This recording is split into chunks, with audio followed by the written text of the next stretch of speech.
नमस्कार, मैं हूं अनुपम। उत्तराखंड की खबरों के इस वक्त के बुलेटिन के साथ सबसे पहले बात करेंगे बड़ी खबर की। उत्तराखंड के कई शहरों में कोविड कर्फ्यू लगा दिया गया है। कई शहरों में एक हफ्ते का कोविड कर्फ्यू लगाया गया है। 3 मई तक अलग अलग शहरों में कोविड कर्फ्यू लगाया गया है। देहरादून, ऋषिकेश, स्वर्गाश्रम, कोटद्वार, हल्द्वानी, रामनगर, लालकुआं में यह कर्फ्यू रहेगा। चंपावत के टनकपुर, बनबसा में भी एक हफ्ते का कोविड कर्फ्यू रहेगा। आज शाम 5 बजे तक खरीदारी में छूट रहेगी और शाम 7 बजे से ये कोविड कर्फ्यू लागू होने वाला है। देहरादून के जिलाधिकारी ने कहा है कि कर्फ्यू के दौरान सभी जरूरी चीजों की दुकानें खुली रहेंगी। आज शाम से कोविड का कर्फ्यू लगाया जाएगा और जो सोमवार की सुबह, अगली सोमवार की सुबह 5 बजे तक चलेगा। आप सभी देहरादून वासियों से मेरा अनुरोध है कि इस कर्फ्यू के दौरान ज़रूरी चीज़ें जो हैं उनकी जो दुकानें हैं वो खुली रहेंगी। जैसे कि हमारी राशन की दुकानें हो गई, फल सब्जी की दुकानें हो गई, डेयरी होगी, इसके अलावा अंडे की दुकान हो गई, मीट मछली की दुकान हो गई। इस तरीके की जो भी एसेंशियल सर्विसेज हैं वो प्रत्येक दिन खुलेंगी। देहरादून समेत राज्य के कई शहरों में शाम 7 बजे से एक हफ्ते का कोविड कर्फ्यू लग जाएगा ताकि किसी तरह बड़े शहरों में संक्रमण को कम किया जा सके। देहरादून में हालात सबसे ज्यादा खराब हैं। वहीं कोविड कर्फ्यू लगने पर लोगों की मिलीजुली प्रतिक्रिया सामने आई है। कुछ लोगों ने कर्फ्यू को व्यापार के हिसाब से खराब बताया है। वहीं कुछ लोगों का कहना है कि कोरोना के बढ़ते कहर के चलते कर्फ्यू जरूरी है।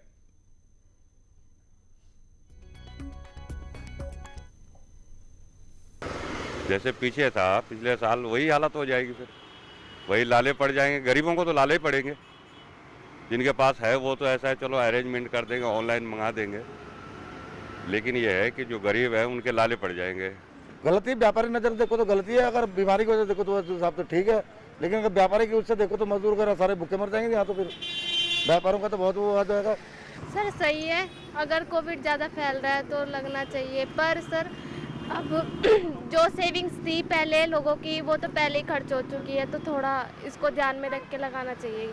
अब कोविड के लिए तो सही है कि सब अगर आप ज़्यादा बाहर नहीं घूमें, अपना सेफ रहें, अपने घर में रहें जब तक रह सकते हैं। मतलब सरकार अब फैसले सही लेगी ना, क्योंकि जब जितना केसेस बढ़ रहे हैं देहरादून में।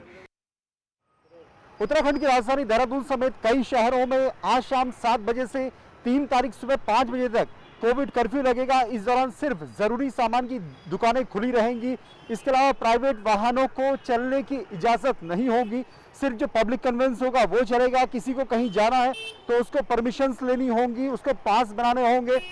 कुल मिलाकर जो कोरोना की चेन है उसे तोड़ने की एक कोशिश है कि एक हफ्ते का ये कर्फ्यू यहाँ पर लगाया जाए ताकि कोविड के केसेस में कमी आए। अगर बात करें देहरादून की तो मार्केट खुली हुई है, लोग अपनी खरीदारी कर रहे हैं, जो जरूरी सामान किसी को खरीदना है। इसके अलावा ट्रैफिक का मूवमेंट भी है, क्योंकि लोगों को पता है कि आज शाम 5 बजे के बाद सिर्फ 2 घंटे होंगे कि 7 बजे से पूरा देहरादून नगर निगम क्षेत्र 3 तारीख सुबह 5 बजे तक के लिए बंद कर दिया जाएगा। और इस दौरान कोशिश यही होगी कि कोरोना का संक्रमण कम से कम हो, केसेस में थोड़ी सी कमी आए, और उसी को देखते हुए प्रयास राज्य के दूसरे शहरों में भी किया जा रहा है। दीपांकर भट्ट, न्यूज़ 18, देहरादून। कोरोना के बढ़ते मामलों को देखते हुए देहरादून जिला प्रशासन ने एक हफ्ते का कर्फ्यू क्या लगाया कि देहरादून में राशन की दुकानों में एकाएक भीड़ देखने को मिल रही है। लोग अब राशन भरने लगे हैं। आलम यह है कि कई इलाकों में पैदल चलने के लिए रास्ता तक नहीं है और इन इलाकों में सोशल डिस्टेंस तो दूर, मास्क भी लोगों द्वारा नहीं लगाया गया है। पुलिस भी दूर दूर तक देखने को नहीं मिल रही है। इन इलाकों का जायजा लिया हमारे संवाददाता सत्येंद्र बर्थवाल ने। कोरोना महामारी में ये तस्वीरें कहीं ना कहीं आपको खौफ पैदा करने वाली देखने को मिल सकती है, क्योंकि अभी हम खड़े देहरादून के हनुमान चौक पर। यहाँ पे आप देख सकते हैं कि ना तो कोई सोशल डिस्टेंसिंग फॉलो कर रहा है और ना ही यहाँ पे कई ऐसे लोग हैं जिन्होंने मास्क तक नहीं पहना है। आप देख सकते हैं कि ये जो तस्वीर है ये कहीं ना कहीं इस महामारी में डर पैदा कर सकती है, क्योंकि देहरादून में 3 मई तक जो कर्फ्यू का प्रशासन द्वारा किया गया है, उस कर्फ्यू को देखते हुए यहाँ पे लोग भीड़ जमा हो गई है, लोग यहाँ पे सामान खरीद रहे हैं। लेकिन सबसे बड़ी सवाल पुलिस प्रशासन पर भी खड़ा होता है, क्योंकि यहाँ पे एक भी पुलिस का कोई भी नुमाइंदा नहीं देखने को मिल रहा है। सत्येंद्र बर्थवाल, न्यूज़ 18, देहरादून। पौड़ी जिले के कोटद्वार शहर में आज शाम 7 बजे के बाद से 3 मई तक लगने वाले कर्फ्यू की सूचना से लोगों में खलबली मच गई है। बाजारों में सुबह से ही खरीदारी करने वालों की भीड़ जुटने लगी, तो वहीं हालात इस कदर खराब हो चुके हैं कि जगह जगह जाम की स्थिति बनी हुई है। वहीं कोरोना संक्रमण के खतरे के बावजूद लोग सोशल डिस्टेंसिंग का पालन नहीं कर रहे हैं। वहीं प्रशासन का कहना है कि पुलिस और नगर निगम कर्मियों को मौके पर तैनात कर गाइडलाइंस के तहत नियम पालन कराने के निर्देश दिए गए हैं। नगर निगम के साथ मिलके पुलिस प्रशासन और जो तहसील प्रशासन है इनको निर्देश दिए जा चुके हैं कि ये रेगुलर राउंड्स लें और इंश्योर कराएं कि जो कोविड अप्रोप्रिएट बिहेवियर है, जैसे कि मास्क पहनना, सोशल डिस्टेंस मेंटेन करना, ये इंश्योर करवाएं। इसके अलावा मैं लोगों से भी अपील करना चाहूँगी कि आप लोग भी कोविड अप्रोप्रिएट बिहेवियर करते हुए सोशल डिस्टेंसिंग और मास्क का ध्यान रखें। जनपद पौड़ी गढ़वाल के कोटद्वार शहर में आज शाम 7 बजे के बाद कर्फ्यू लगने जा रहा है और ये कर्फ्यू 3 मई तक लागू रहेगा। और कर्फ्यू की सूचना मिलने के बाद लोगों में एक हड़बड़ी सी है, लोग मार्केट में पहुंच चुके हैं, बड़ी तादाद में लोग बाजारों में आए हैं खरीदारी करने। ये तस्वीरें झंडा चौक बाजार की है जहां पर बड़ी संख्या में लोग खरीदारी करने पहुंचे हैं और ट्रैफिक की समस्या से भी पुलिस को जूझना पड़ रहा है, जगह जगह ट्रैफिक लग रहा है। इसके अलावा गोखले मार्ग की तस्वीरें भी हम आपको दिखाते हैं कि किस तरीके से जो लोग हैं बड़ी तादाद में खरीदारी करने के लिए गोखले मार्ग में पहुंचे हैं। सोशल डिस्टेंसिंग की पूरी तरह से धज्जियां यहाँ पर उड़ाई जा रही है, कोई भी सोशल डिस्टेंसिंग का पालन नहीं कर रहा है। तो कुल मिला के कहा जाए कि जहाँ सरकार कड़े फैसले ले रही है कि किसी तरीके से कोरोना संक्रमण को कम किया जा सके, तो लेकिन जो लोग हैं वो लापरवाह बने हुए हैं। इसके अलावा जो पुलिस प्रशासन है या स्थानीय प्रशासन है वो कहीं ना कहीं इस सोशल डिस्टेंसिंग का पालन कराने में नाकाम भी साबित हो रहा है। अनुपम भारद्वाज, न्यूज़ 18, कोटद्वार। हल्द्वानी में भी आज शाम से कर्फ्यू लग जाएगा। कर्फ्यू से पहले आज बाजार खुला रहा। लोग बड़ी संख्या में शॉपिंग के लिए बाजार पहुंच रहे हैं। बाजार के इलाके में गाड़ियों का भी लंबा जाम लग गया है। वहीं शॉपिंग के लिए पहुंचे ग्राहकों की वजह से सोशल डिस्टेंसिंग की धज्जियां उड़ रही हैं। लोगों में जहां पर कर्फ्यू के फैसले से हड़बड़ाहट दिखी, वहीं व्यापारी भी परेशान दिखे। अब जैसे कि इन्होंने लॉकडाउन की कल शाम को घोषणा हुई है हल्द्वानी में, हल्द्वानी, रामनगर और लालपुआ में, और बाकी सब जगह खुला हुआ है। रुद्रपुर भी खुला है, प्लस अन्य मेरे ख्याल से सब खुला ही है इसके अलावा। तो इससे एक तो बहुत हड़बड़ का माहौल बन गया है। निश्चित ही जो फैसला लिया है, मैं कहूँगा इससे बाजार में और अफरा तफरी का माहौल बन गया है। एक दिन खोल के आप देख ही रहे हैं बाजार में सोशल डिस्टेंसिंग की धज्जियां उड़ चुकी है और कोरोना और फैलने का डर है। भैया लॉकडाउन करके सुना शुदे, तो हमने कहा अभी गृह प्रवेश है लड़के का, जनेऊ भी है, तो हमने सोचा आज सामान इकट्ठा कर ले जितना हो सके, तो हम इसलिए मजबूरन आना पड़ा आज हमको। नैनीताल जिले के 3 शहरों लालकुआं, हल्द्वानी और रामनगर में डीएम ने यह फैसला लिया है कि 26 अप्रैल की शाम 7 बजे से यहां कर्फ्यू लागू होगा। और ये कर्फ्यू कब तक लागू होगा इसका आदेश में साफ तौर पर जिक्र नहीं है, लेकिन आज का दिन खुला रखा गया है। पूरे दिन ये कहा गया है कि आप ज़रूरी चीज़ों की शॉपिंग कर लीजिए। आप उसी का नतीजा देख रहे हैं कि हल्द्वानी का जो मेन बाजार है वहाँ पर किस तरीके से लोग पूरी तरीके से, मेरे पीछे आप देखिए, आप लोगों की संख्या का अनुमान नहीं लगा सकते और लोग बड़ी संख्या में यहाँ पर शॉपिंग के लिए पहुँचे हुए हैं क्योंकि शादी ब्याह का सीजन है। और ऐसे में लोगों को लगता है कि आज ही मार्केट खुलेगा तो वो आज ही सारी की सारी शॉपिंग कर लेना चाहते हैं, क्योंकि आगे कब तक ये कर्फ्यू लागू रहेगा इसका साफ साफ उस फैसले में जिक्र नहीं है। तो लिहाजा लोग आज ही शॉपिंग कर लेना चाहते हैं और ये बढ़ती हुई भीड़ एक तरीके से कोरोना संक्रमण को बढ़ाने का काम कर सकती है। शैलेंद्र नेगी, न्यूज़ 18, हल्द्वानी। तीरथ कैबिनेट की आज शाम 4 बजे वर्चुअल मीटिंग होगी जिसमें कोविड के हालात को देखते हुए कई फैसले लिए जा सकते हैं। पूरे राज्य में कोविड के हालात को देखते हुए कई फैसले लिए जाने की उम्मीद है। लॉकडाउन, 4 धाम यात्रा, प्रवासियों से जुड़े मुद्दे पर भी आज कैबिनेट की बैठक में सरकार कोई फैसला ले सकती है। और बातचीत करने के लिए दीपांकर भट्ट हमारे साथ जुड़ रहे हैं। दीपांकर, कैबिनेट की बैठक होने जा रही है, क्या अहम फैसले सरकार ले सकती है और क्या संपूर्ण लॉकडाउन का फैसला भी लिया जा सकता है? बिल्कुल अनुभव, इस वक्त मेरे साथ सरकारी प्रवक्ता सुबोध उनियाल मौजूद है, उनसे सीधे बातचीत करते हैं।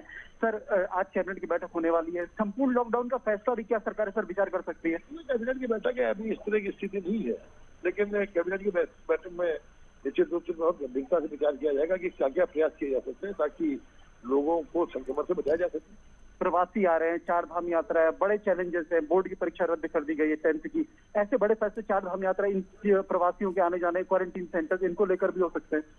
यह निश्चित रूप से इसमें सारी व्यवस्थाओं को किस तरह से चुस्त दुरुस्त किया जाएगा। लोगों का आना वापसी का होता है तो किस तरह से उनको क्वारंटाइन करने की व्यवस्था हो, आइसोलेशन के लिए जो हो, और जिस तरह से संक्रमण बढ़ रहा है इससे नए नए कोविड हॉस्पिटल्स को बनाने पर भी विचार किया जाएगा। अनुपम, और कोई सवाल अगर आप चाहे तो सुबोध उनियाल हमारे साथ हैं और कुछ सुबोध जी से ये पूछिए कि जिस तरीके से लगातार हम देख रहे हैं कि विपक्ष जो है सरकार पर हमलावर रहा है, कि चाहे कुंभ को लेकर के बात हो, चाहे इतने बड़े आयोजन को लेकर के सवाल हो, या फिर सरकार की जो प्लानिंग स्ट्रेटेजी हेल्थ सिस्टम को पूरी तरह से बेकार करने को लेकर, इस पर क्या कहेंगे वो? जो कुंभ को लेकर सवाल खड़े हुए कि सरकार ने कुंभ की वजह से कोरोना फैला, तमाम जगह अभी अव्यवस्था को लेकर कांग्रेस सवाल खड़े कर रही है। ये बात बिल्कुल मैं इस बात से सहमत नहीं हूँ। और जिस तरह आपने देखा कि जिस तरह संक्रमण की स्थिति बढ़ी है, उसके बाद हम लोगों ने जिस तरह से आदरणीय प्रधानमंत्री जी ने इसको एक सिंबॉलिक बनाने का, एक प्रतीकात्मक बनाने की अपील की थी, उसके बाद हमारी सरकार ने उस पर तत्काल कार्रवाई करते हुए आज आप देख रहे हैं स्वयं पब्लिक के अंदर उत्सुकता है। और इससे जो स्नान 2-3 हुए आपने देखा उनमें संख्या बहुत कम थी। स्वयं लोगों को भी संबंध में क्यों, देखिए कोविड की जंग केवल सरकार नहीं जीत सकती।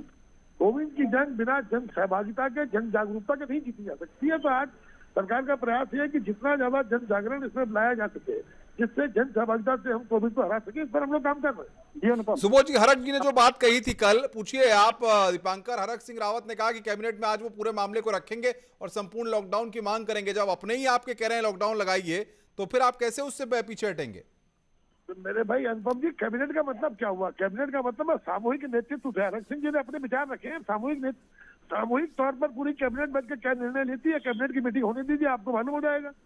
बिल्कुल बिल्कुल सुबोध जी, बहुत बहुत शुक्रिया आपका हमारे साथ जुड़ने के लिए। सुबोध उनियाल कैबिनेट मंत्री कह रहे हैं कि कैबिनेट बैठक का इंतजार कीजिए, क्या फैसले सरकार लेती है ये यहां पर पता लगेगा। बहरहाल जो जानकारी मिल रही है उसके मुताबिक लॉकडाउन, चारधाम यात्रा को लेकर और प्रवासियों की वापसी पर चर्चा संभव है। आगे बढ़ते हैं, देहरादून से खबर है। एफआरआई में कोरोना विस्फोट हुआ है। 82 और लोग कोरोना पॉजिटिव मिले हैं। एफआरआई कैंपस में कई केंद्रीय संस्थान हैं। पहले भी 25 ट्रेनी वहां पर पॉजिटिव आ चुके हैं। स्टेट फॉरेस्ट सर्विस के 25 ट्रेनी वहां पर थे जो पॉजिटिव आए थे, और अब 82 और लोग वहां पर कोरोना पॉजिटिव मिले हैं। सुनील प्रभात बातचीत करने के लिए फोन लाइन पर। सुनील, क्या जानकारी आपको मिल पा रही है? कैंपस है, इसमें एफआरआई के साथ साथ डीम्ड यूनिवर्सिटी भी है, आईसीएफआरआई का संस्थान भी है, तो स्टेट फॉरेस्ट सर्विस के भी इसमें संस्थान है।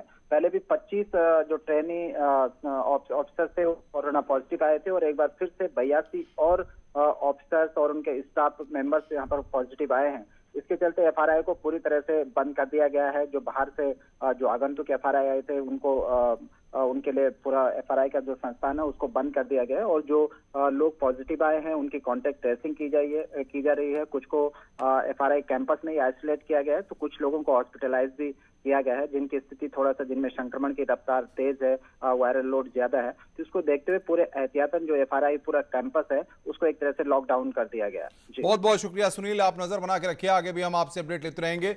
इधर बागेश्वर के राजकीय प्राथमिक स्कूल सौली कोसानी के शिक्षक नीरज पंत की कोरोना से मौत हो गई है। पंत ने 18 अप्रैल को आरटीपीसीआर टेस्ट कराया था और 25 अप्रैल को रिपोर्ट पॉजिटिव आने पर उन्हें एम्बुलेंस द्वारा ट्रॉमा सेंटर बागेश्वर ले जाया गया, जहां पहुंचने के दौरान देर रात उनकी मौत हो गई।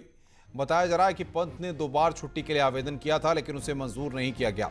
तीसरी बार 25 अप्रैल को रिपोर्ट पॉजिटिव आने पर उन्होंने आवेदन किया, लेकिन तब तक बहुत देर हो चुकी थी।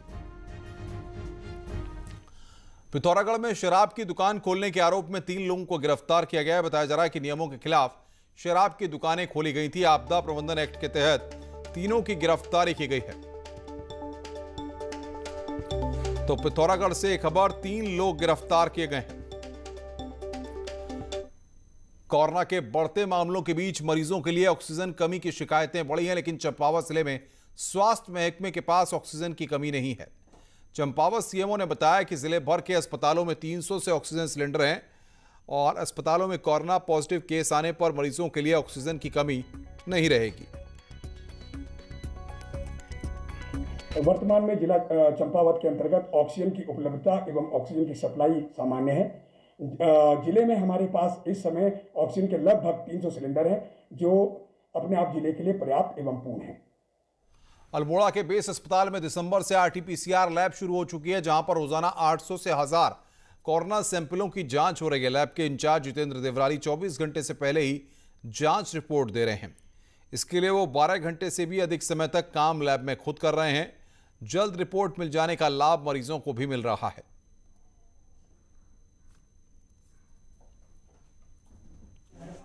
हम लोग यहाँ पर इसमें नर्सिंग स्टाफ, टेक्निकल स्टाफ सब लोग का श्रेय जाता है। हम लोग रेगुलर यहाँ पे लगभग 900 से 1000 सैंपल्स प्रतिदिन कोरोना की जांच आरटीपीसीआर टेस्ट के माध्यम से करते हैं। सर यहाँ पे बड़ी अच्छी तरीके से जांच का कार्य चल रहा है और आरटीपीसीआर रिपोर्ट यहाँ पे फटाफट 24 घंटे के अंदर रिपोर्टिंग भी हो जा रही है यहाँ पे और काफ़ी सुविधाजनक माहौल करा हुआ है यहाँ पे। कोरोना महामारी के संकट काल में जहां लोग घर में बैठकर अपना काम निपटाने की जुगत में लगे हैं, वहीं डॉक्टर और मेडिकल स्टाफ कोरोना जंग से फ्रंटलाइन में लड़ रहे हैं। नेटिहरी प्राथमिक स्वास्थ्य केंद्र में तैनात डॉक्टर अभिलाषा एक ऐसी कोरोना वॉरियर हैं जो साल 2007 से अस्थमा की बीमारी से पीड़ित हैं, लेकिन इसके बावजूद उन्होंने अपनी जिम्मेदारी से मुंह नहीं मोड़ा। कोरोना की इस दूसरी लहर जो कि ज्यादा खतरनाक है, उसमें डॉक्टर अभिलाषा प्राथमिक स्वास्थ्य केंद्र जहां कोरोना सिम्टम वाले लोगों का टेस्ट किया जाता है, उनके बीच में काम कर रही हैं। हाँ, मैं अस्थमैटिक हूँ 2007 से, तो वही सांस की थोड़ी सी दिक्कत रहती है। स्ट्रेसफुल जब कंडीशन रहती है तो उस टाइम पे थोड़ा सा हो जाती है दिक्कत, लेकिन मैं प्रिकॉशन पूरे लेती हूँ। इस वजह से अभी तक कोई परेशानी आई नहीं है, क्योंकि हम अगर काम छोड़ देंगे इस डर से कि हम बीमार हैं या हमको खतरा ज़्यादा है, तो बाकी लोग तो हमसे ज़्यादा डरे हुए हैं। आम जनता को ये सारी चीज़ों से और ज़्यादा डर लगता है जितना कि हमें पता है चीज़ का। हमारी डॉक्टर मैम हमारे लिए बहुत बड़ा आदर्श है। इतनी बड़ी बीमारी से जूझने के बावजूद भी वो हमारे साथ हमेशा 24/7 अवेलेबल रहती हैं। यहाँ पे किसी भी पेशेंट को किसी प्रकार की कोई भी दिक्कत होती है तो वो बहुत इजीली उस चीज़ को टैकल करती है और हैंडल भी करती है। स्वागत है। ब्रेक के बाद कुंभ का अंतिम शाही स्नान कल होना है, जो कि प्रतीकात्मक होगा। अंतिम शाही स्नान 27 अप्रैल को होना है। चैत्र पूर्णिमा का यह स्नान है। मेला प्रशासन ने साधु संतों से अनुरोध किया। बैरागी सन्यासी अखाड़ों का आश्वासन है। प्रतीकात्मक स्नान का आश्वासन उनके द्वारा दिया गया है।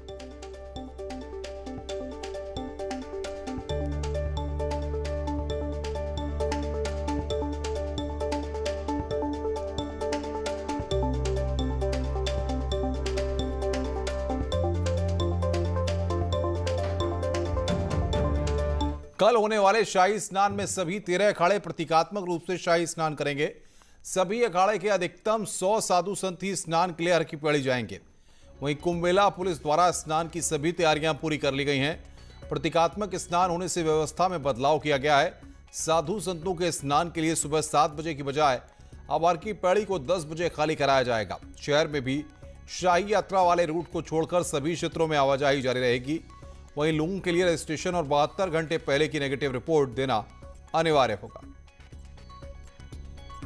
पूर्व में बैठक हुई थी जिसमें कि सारे अखाड़ों के द्वारा प्रतिभाग करना था और संक्रमण की दर बढ़ने की वजह से ही ये प्रतीकात्मक रूप से किया जा रहा है। और उस प्रतीकात्मक में टाइमिंग सभी की है। सारे अखाड़ों के द्वारा पार्टिसिपेट किया जा रहा है। यद्यपि कुछ अखाड़े उतनी बड़ी संख्या में नहीं होंगी जो पूर्व में होते थे, लेकिन सभी के द्वारा पार्टिसिपेशन है, क्योंकि इसके बाद एक तरह से इस स्नान के बाद कोई भी स्नान पर्व या शाही स्नान नहीं रहता है, तो एक तरह से एक पूरे कुंभ की समाप्ति की भी विधिवत घोषणा उसके बाद होगी।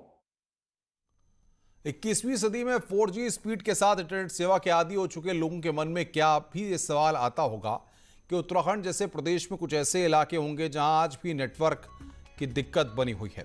लेकिन ये सच है कि पिथौरागढ़ के बॉर्डर इलाके से सटे धारचूला, मुनस्यारी, डीडीहाट तहसील के ज्यादातर इलाकों में इंटरनेट की सुविधा नहीं है। इससे इस महामारी के दौर में लोगों को वैक्सीनेशन कराने में दिक्कतों का सामना करना पड़ रहा है, क्योंकि सरकार ने वैक्सीनेशन के लिए ऑनलाइन सुविधा दे दी है, जबकि ऑफलाइन सुविधा नहीं मिलने से पिथौरागढ़ के बॉर्डर इलाकों में रहने वाले लोगों को दिक्कतों का सामना करना पड़ रहा है। इस इलाके के लोग आज भी सैटेलाइट फोन का इस्तेमाल करते हैं। जो नेपाल का टावर है, नमस्ते का चलता है, उससे मतलब काम चला रहे हैं अपना। और यहाँ BSNL के कोई टावर नहीं है, और मतलब जिससे कि नेपाल की वजह से हमको बहुत सहायता मिल रही है। और जो टावर था पहले, अब वो भी काम नहीं कर रहे हैं यहाँ, तो टावर की बहुत ज़रूरत है। जो हमारे ऊपर के इलाके हैं, मुनस्यारी, धारचूला वाले जो शेडो में आते हैं, उसमें वैक्सीनेशन में बहुत परेशानी आ रही है। जैसे धारचूला के पास ही बलवाकोट है, जौलजीवी है, वरम है और बंगा पानी है। इनमें बिल्कुल इंटरनेट की सुविधा नहीं है। हमारे द्वारा सरकार से मांगा गया था कि ऑफलाइन वैक्सीनेशन किया जाए, लेकिन ऑफलाइन वैक्सीनेशन की सरकार द्वारा इजाज़त नहीं दी गई है। टिहरी में एक कार के खाई में गिरने से 5 युवक घायल हो गए, जिन्हें प्राथमिक उपचार के बाद नई टिहरी जिला अस्पताल बरौली लाया गया। घायलों में एक की हालत गंभीर है, जबकि 4 अन्य युवकों का इलाज किया जा रहा है। बताया जा रहा है कि 5 युवक एक शादी में शामिल होने बौसाड़ी जा रहे थे, तभी लमगांव डोबरा रोड पर कार नियंत्रित होकर खाई में गिर गई। सभी युवक लमगांव भरपूर पट्टी के निवासी हैं। वहाँ पे इनकी सूचरिंग टैगलो वगैरह दिया गया है। यहाँ पे हम फर्दर इन्वेस्टिगेशन के लिए इनको रखा हुआ है। अभी सब स्टेबल है, कोई ऐसा नहीं लग रहा है जिसको रिफ़र किया जाएगा या फिर कोई क्रिटिकल है। सब स्टेबल है, माइनर फ्रैक्चर्स हैं, थोड़ी बहुत इंजरीज हैं।